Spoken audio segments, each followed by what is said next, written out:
ఈ వీడియోలో మనం రామచంద్రాయ జనక రాజజా మనోహరాయ అనే మంగళహారతి పాట నేర్చుకుందాం. ఈ పాట అబ్బాయిలకు సంబంధించిన అన్ని ఫంక్షన్స్లో పాడడానికి చాలా బాగుంటుంది.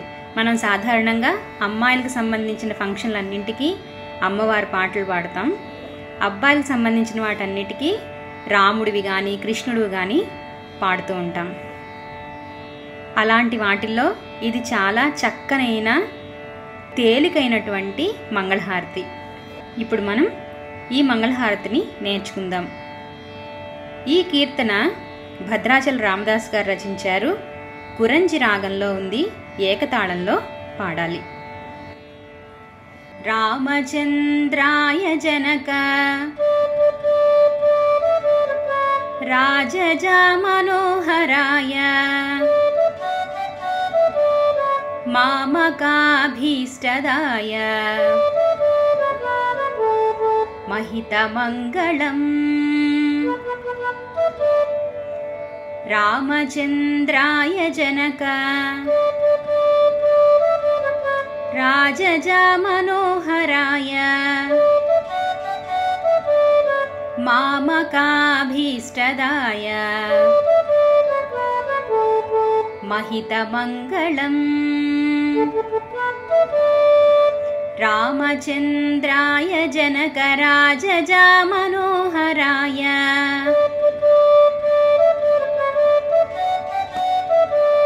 మామకాభీష్టదాయ మహితమంగళం.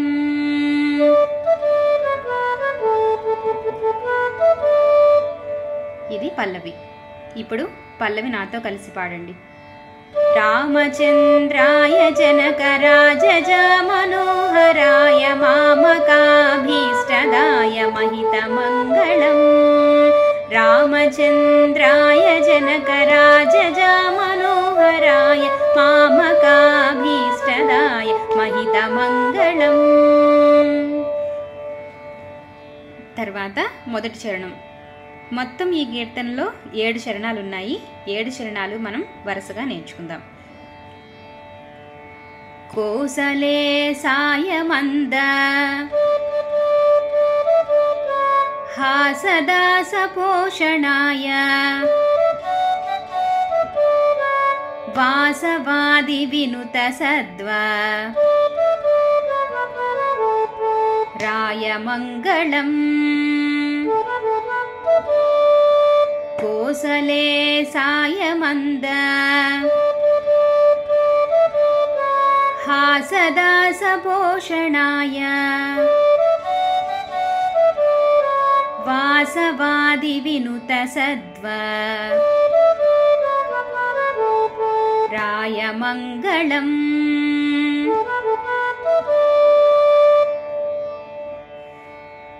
ఈ చరణాన్ని నేను తాళం కోసమని కోసలే సాయమంద అక్కడ ఆపాల్సి వచ్చింది. అంటే ప్రతి లైన్కి 2 సార్లు తాళం పూర్తవుతుంది. మనం ఏకతాళంలో ఈ కీర్తన పాడుతున్నాం. కోసలే సాయమంద అక్కడికి ఒక తాళావృతం పూర్తవుతుంది. హాసదాస పోషణాయ అక్కడికి ఇంకొక ఆవృతం పూర్తవుతుంది. కాబట్టి అలా విడదీయాల్సి వచ్చింది. మనం పాడేటప్పుడు మొత్తం లైన్గా పాడుతాం కాబట్టి మనకి అప్పుడు సరైన అర్థం వస్తుంది. కోసలే సాయమంద హాసదాస పోషణాయ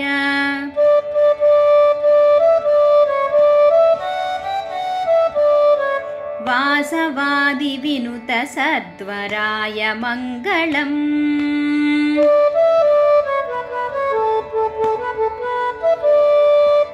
నేను తాళం కోసమని తర్వాత రాగం కూడా సరిగ్గా ఉండడం కోసం మధ్యలోకి కట్ చేసి పాడుతాను, అది గమనించండి.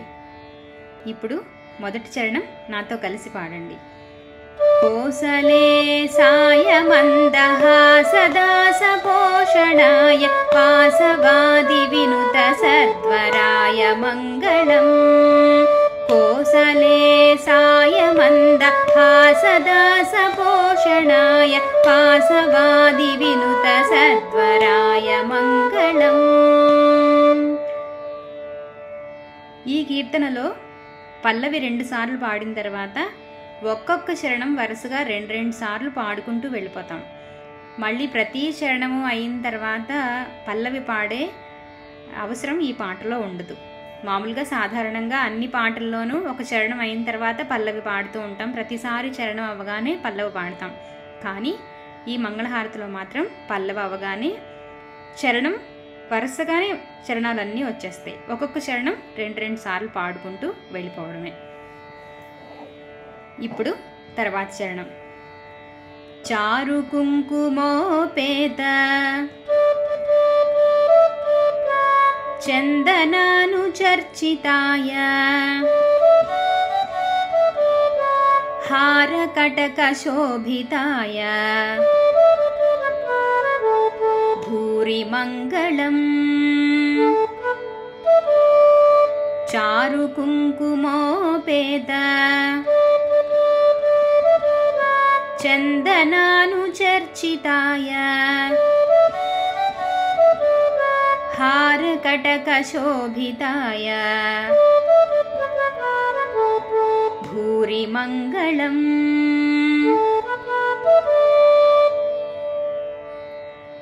నేను ఒక్కొక్క లైన్ని 2 ముక్కలుగా కట్ చేస్తున్నాను. ఎక్కడికైతే కట్ చేస్తున్నానో అక్కడికి ఒక తాళావృతం పూర్తవుతోంది. ఇప్పుడు నాతో కలిసి పాడండి. చారు కుంకుమోపేత చందనాను చర్చితాయ హారకటక శోభితాయ భూరి మంగళం.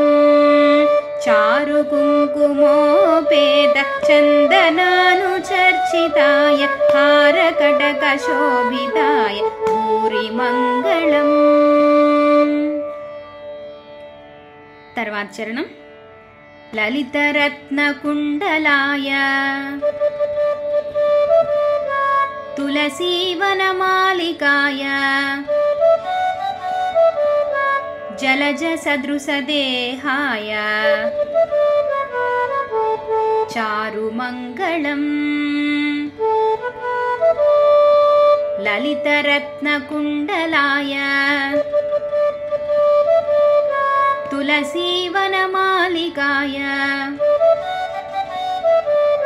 జలజ సదృశదేహాయ చారు మంగళం. లలితరత్నకుండలాయ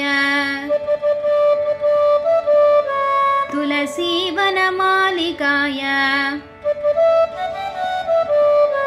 జలజ సదృశదేహాయ చారు మంగళం. ఇప్పుడు నాతో కలిసి పాడండి. లలితరత్నకుండలాయ తులసీవనమాలికాయ జలజ సదృశదేహాయ చారు మంగళం. లలితరత్నకుండలాయ తులసీవనమాలికాయ జలజ సదృశదేహాయ చారు మంగళం. తర్వాత చరణం. దేవకీ సుపుత్రాయ దేవదేవోత్తమాయ భావజా గురువరాయ భవ్యమంగళం. దేవకీ సుపుత్రాయ దేవదేవోత్తమాయ భావజా గురువరాయ భవ్యమంగళం. దేవకీ సుపుత్రాయ దేవదేవోత్తమాయ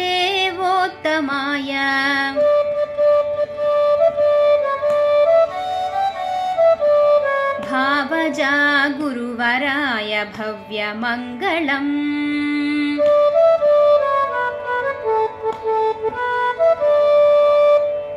ఇప్పుడు నాతో కలిసి పాడండి. దేవకీ సుపుత్రాయ దేవదేవోత్తమాయ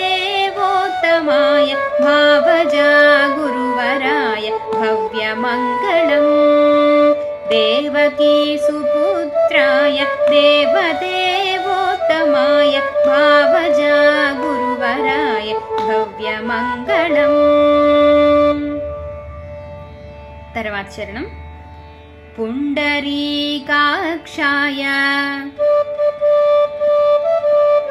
पूर्णचन्द्रवदनाय अण्डजावाहनाय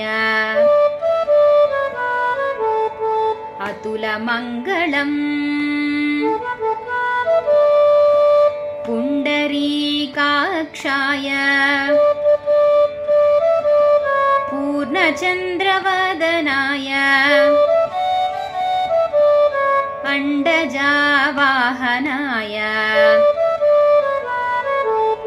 अतुलमङ्गलम्। पुण्डरीकाक्षाय पूर्णचन्द्रवदनाय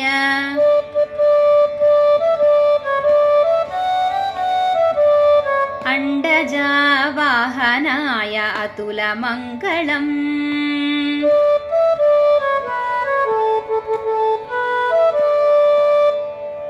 ఇప్పుడు నాతో కలిసి పాడండి। पुण्डरीकाक्षाय पूर्णचन्द्रवदनाय अण्डजावाहनाय अतुलमङ्गलम्। पुण्डरीकाक्षाय पूर्णचन्द्रवदनाय अण्डजावाहनाय अतुलमङ्गलम्। తర్వాత చరణం विमलरूपाय विविध वेदान्तवेद्याय सुमुखचित्तकामिताय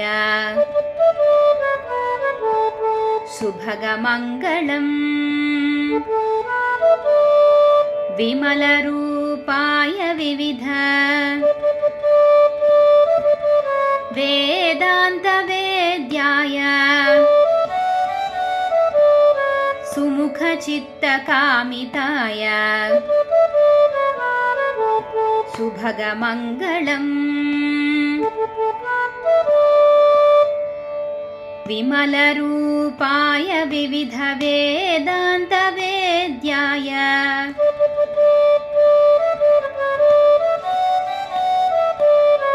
सुमुखचित्तकामिताय सुभगमङ्गलम्।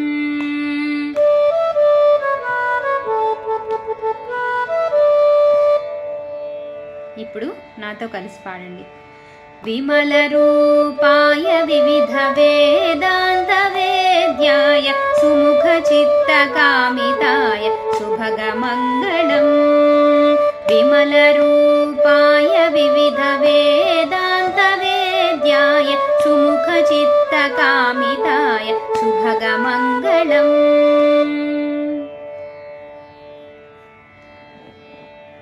తర్వాత చరణం ఇదే ఆఖరి చరణం। రామదాస మృదుల హృదయ తామరస నివాసాయ స్వామి భద్రగిరివరాయ సర్వమంగళం। రామదాస మృదుల హృదయ తామరస నివాసాయ స్వామి భద్రగిరివరాయ సర్వమంగళం। రామదాస మృదుల హృదయ తామరస నివాసాయ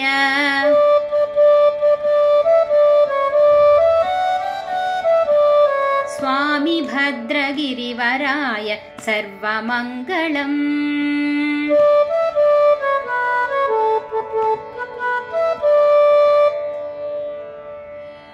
ఇప్పుడు నాతో కలిసి పాడండి। రామదాస మృదుల హృదయ తామరస నివాసాయ స్వామి భద్రగిరివరాయ సర్వమంగళం। రామదాస మృదుల హృదయ तामरसनिवासाय स्वामी भद्रगिरिवराय सर्वमङ्गलम् स्वामी भद्रगिरिवराय सर्वमङ्गलम् स्वामी भद्रगिरिवराय सर्वमङ्गलम्।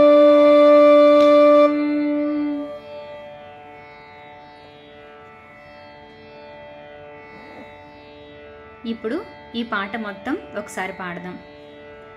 రామచంద్రాయ జనకరాజజామనోహరాయ మామకాభీష్టదాయ మహితమంగళం రామచంద్రాయ జనకరాజజామనోహరాయ మామకాభీష్టదాయ మహితమంగళం కోసలే సాయమంద హాసదాసపోషణాయ వాసవాది వినుత సద్వరాయ మంగళం కోసలే సాయమంద హాసదాసపోషణాయ వాసవాది వినుత సద్వరాయ మంగళం చారు కుంకుమోపేత చందనానుచర్చితాయ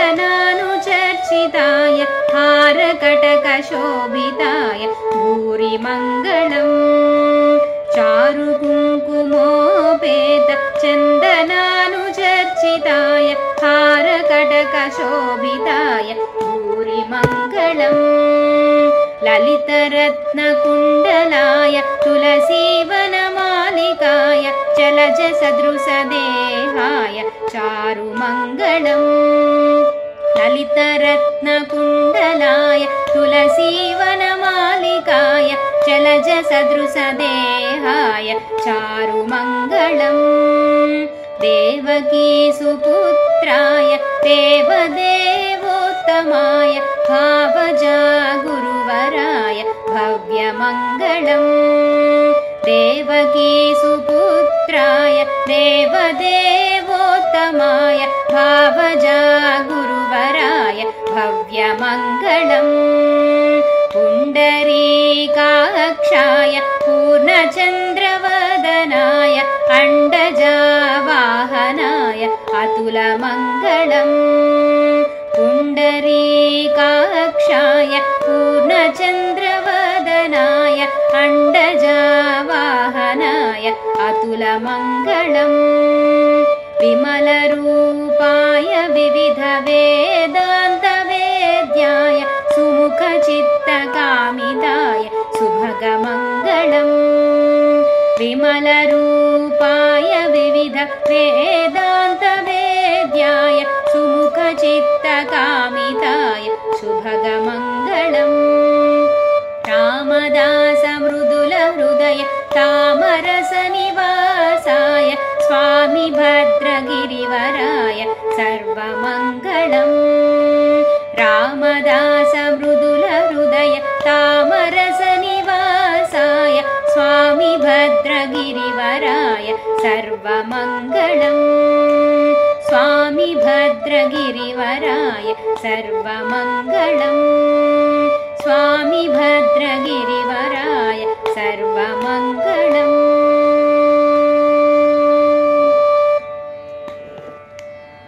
ఈ వీడియో మీకు నచ్చినట్టయితే తప్పకుండా లైక్ చేయండి, షేర్ చేయండి, మా ఛానల్ని సబ్స్క్రైబ్ చేయండి.